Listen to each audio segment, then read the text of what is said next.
तो उसके पांव का निशान मिलेगा हनुमान जी का, जब उड़ान भर के गए थे तो राम जी चले थे, उनके निशान सीता जी को सिर्फ मिल सकता है, बाकी सब कोई पाएगा क्या? उसके कदम पर कदम रखा कोई रख दो तो निशान कौन ढूंढता है? जो कदम पर कदम जिसका नहीं चलता है वही ढूंढेगा निशानी। कदम पर कदम, उसके बाद प्रकृति माँ क्या करती है? प्रकृति पर ही तो निशान है कदमों का, और उसी कदम को चल करके पदम कमाते हैं उसी कदम पर। उस कदम पर जब चला मिलेगा कदम तब ना। कदम में कदम मिलाओगे, अरे बाप के कदम पे कदम माँ रखेगी, बच्चे कैसे रख लेंगे? बच्चे तो थे ही नहीं उस समय। जब कदम पर कदम रखा गया, रखा जाता है, तो बच्चे उस समय होते हैं क्या? नहीं ना। फालो ब्रह्मा बाप, ब्रह्म स्वरूप जो बाप का है उसको फालो ब्रह्मा माँ करती है, बच्चे नहीं कर पाते हैं। इतना बेसिक बात है, छोटी छोटे बात है। जो आंखों पर छींटा मारा जा रहा है, जो छिटक गई है, जो छटक रहे हैं, छींटा लेकर जो ओसौनी करने गए हैं सब ओस में, वो फरियाएगा जब गीला हो गया है ओस से। तो सबके होश जब उड़ गए, हवसियों के होश नहीं आते हैं जल्दी से, हवसी को वो विस्मृति में ही रहते हैं, इसलिए समर्थी नहीं आती है। वर्तमान समय जो क्लास चल रहा है, स्मृति सो समर्थी दिवस, समर्थ होने का दिवस। गीता का 18 अध्याय, 18 दिन, 18 18 18, तो ये चल रहा है 18। इसमें 8 ठहरेंगे कि 18 ठहरेंगे, अब देखना है कितने को ठहराव मिलता है, ठिकाना मिलता है इससे। वही सीता ही गीता है, भगवान की गीता है, सबकी गीता नहीं है। वही बताएगी कि उसका असल पुत्र कौन है और पति कौन है, सतपुरुष कौन है, जो सभी पुरुषों से उत्तम है। वो नर नरोत्तम, नर का स्वरूप नारी का स्वरूप। तो कौन सा नर है इस सृष्टि मंच पर, वो नारी ही बताएगी नरों की पहचान, क्योंकि जन्म वही दी है। इसीलिए बोला, जो शंकर पार्वती का स्वरूप बताया, अर्ध है नरेश्वर नहीं नारी ईश्वर, आधा आधा शक्ति है दोनों को। आधा, कोई भी पुरुष अकेले संपन्न नहीं है, बिना नारी को लिए कमजोर हो जाएगा वो। और वही हालत स्त्री की भी होती है। अगर पुरुष न हो तो अनेक पतियों की कुदृष्टि पड़ती है, बच्चे न हो तो। इसलिए पति और पुत्र की छत्र छाया जरूरी है। अध्यात्म जगत में भी अनेकों की कुदृष्टि जाती है। वो सभी क्या समझ रहे हैं? लौकिक पति साथ में नहीं है, अनेकों के साथ इसका संबंध है। उसकी सत्यता पर संदेह हो रहा है, सती के सतत्व पर संदेह असुरों को होता है। इसीलिए बोला गया, सभा को संबोधित करो, सभी को बुलाओ, सभा रखो। धर्म सभा, धर्म पिताओं का सभा, पुत्रों की सभा, पूरी दुनिया ज्ञानी अज्ञानी वैज्ञानिक सभी की सभा लगा लो, तो उससे पहले ज्ञानी ध्यानी जो इस सृष्टि पर भगवान आए हुए हैं, मुल्ला मौलवी मुरली, मुल्लाओं के द्वारा जो चल रही है, अल्लाह का जो हल्ला मचा रहे हैं सभी, अल्लाह आया अल्लाह आया, अल्ली का पता नहीं है, अल्ली की दुनिया में अल्लाह आया अल्लाह आया। सभी अपने गले मोहल्ला में खोल खोल करके गला दबा रहे हैं सबके, आगे चल करके जो भी आधार लिए हैं सब छोड़ने पड़ेंगे। बोला है कि नहीं बोला है? ऐसी बात का ऐलान निकलेगा जो आपके स्वप्न और संकल्प में भी नहीं होगा। बोला है कि नहीं बोला है? कितनी कन्याएं अपने घरों से निकल गईं, पूरी जिंदगी बीत गई, लेकिन सत्य का बोध नहीं हुआ। अपने बचने का और बचाने का क्लास कराया सभी लोगों ने, लेकिन यथार्थ का बोध ही नहीं है तो क्या कराएंगे? उनको सुरक्षा दी जा रही है, रक्षा की जा रही है उनका? नहीं, घुट घुट के जी रही हैं, एक दूसरे का सहारा ले लेकर के अपना जीवन बिता रही हैं। कौन पूछने वाला है? न माँ है न बाप है। और मुरली में प्रतिदिन माता पिता बाप दादा का याद प्यार, मीठे मीठे बच्चों को देखो, जब बड़े हो जाएंगे तो मीठे मीठे बच्चे बोलेंगे। मिठास है किसी के अंदर कि खटास है? वो कहाँ है माता पिता? अपने मीठे मीठे बच्चे को याद प्यार कर रहे हैं, याद कर रहे हैं वो प्यार देने के लिए जो अभी तक नहीं मिला है। कौन? माता पिता।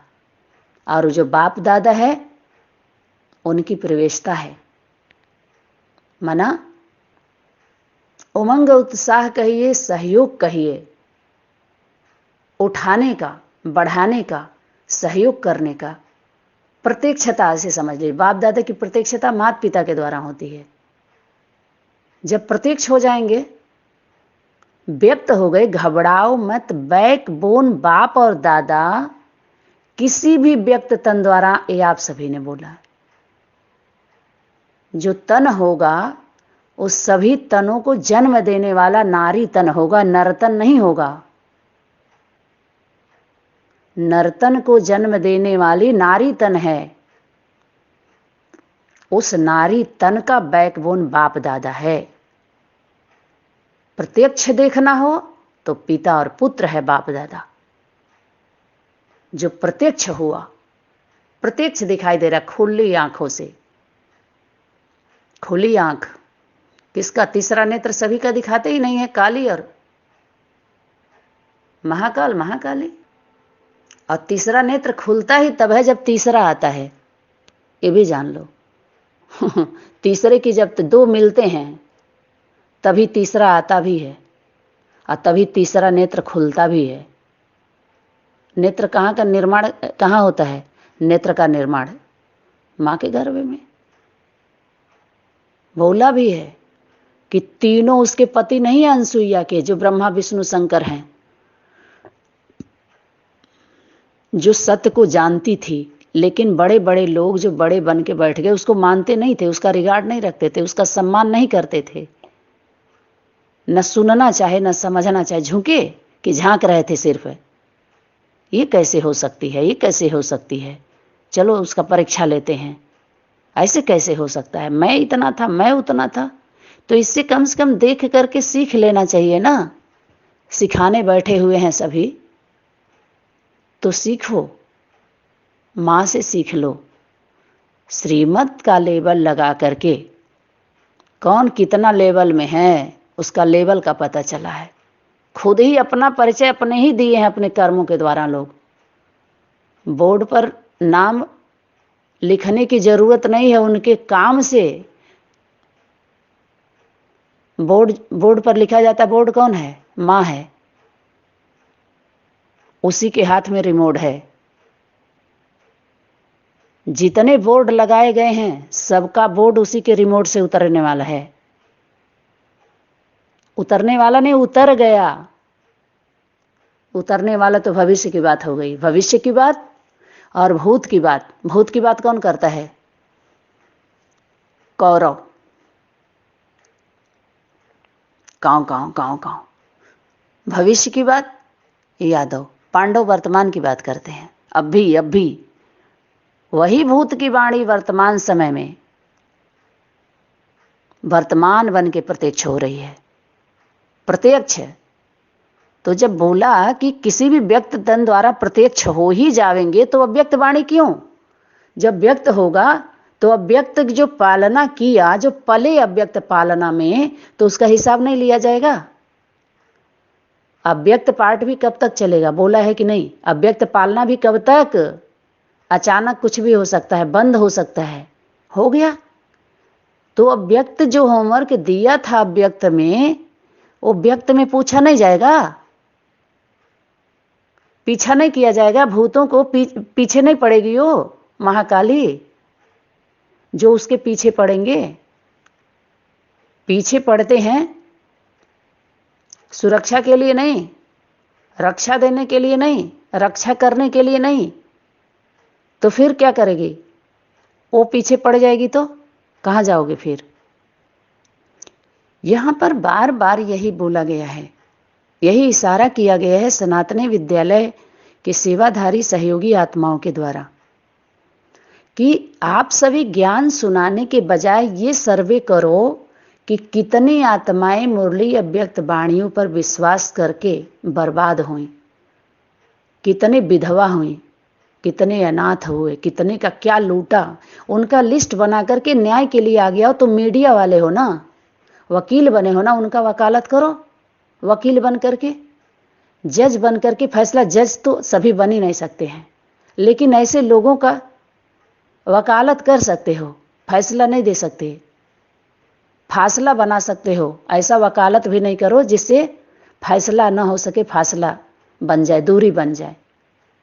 इसमें किसी के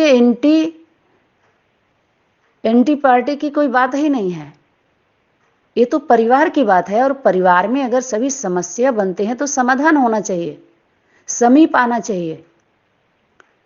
यज्ञ के नाम पर अगर असुर घुसे हुए हैं, घमासान कर रहे हैं, धमचक्कर मचाए हुए हैं, यहां पर माताओं कन्याओं के अस्तित्व पर खतरा है, अस्तित्व खतरे में पड़ा हुआ है, मलिन किया जा रहा है, उनको धूमिल किया जा रहा है, उनके छवि को। तो उसके लिए शक्ति प्रत्यक्ष नहीं होगी ज्वाला रूप धारण करके। फिर दिक्कत क्या है? जो गलत कार्य कर रहे हैं, आसुरी कर्म कर रहे हैं, उस माता पिता बाप दादा का नाम ले ले करके, मुरली अव्यक्त वाणी को श्रीमत कह कह करके, तो श्रीमती जी को आना पड़ेगा कि नहीं? तो उन असुरों के लिए वो विकराल रूप है, उनकी आसुरी दृष्टि वृत्ति कृति को खत्म करने के लिए, भस्म करने के लिए, विनाश करने के लिए। कोई प्रैक्टिकल में तलवार लेकर के काला ये सब पोत करके और ये उंडी मुंडी वाला ये सब, ये तो कलात्मक बातें हैं, कला दिखाया है कि उनके कर्मों को दर्शाया गया है, उनके चित्रों के माध्यम से चरित्र को दर्शाया गया है। यहां पर बेहद की बात ऐसे लेनी है और उसको समझ जाना है, उनके उसके कार्य को, उसके होमवर्क को, उसके वर्क को, उसके उसमें और आप में जो फर्क है उस फर्क को समझिए कि कितना अंतर है।